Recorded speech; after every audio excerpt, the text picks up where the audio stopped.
วีเดนเด้อฝากเงินมาให้แม่มอน3,000 บาทเด้ออันมอนมื้อนี้นะเดี๋ยวมันเพิ่นว่า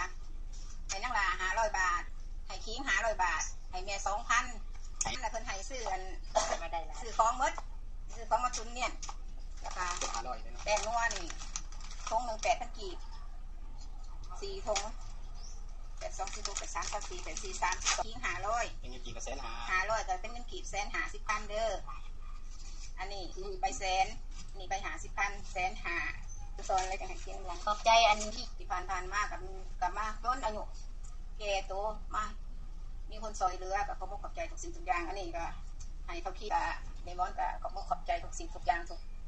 ทุกกำลังใจเนาะที่ตัวปั๊บทิมแม่คนนี้เนาะ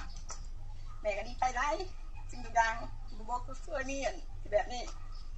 ซอยเรือแม่มาเนาะขอบใจด้วยทางสวีเดนที่ซอยเรือแม่ท่านสิริแม่ให้ยืดอายุไปอีกมีสิริโตไปอีกแต่ยืนหลวงร้านนานๆนะลุงเนาะขอบใจได้หลายบุญคำบุญสู้คิดจึงได้จะเมื่อยบ้านเล่นละครเมื่อยบ่เล่นละครคือได้ละคร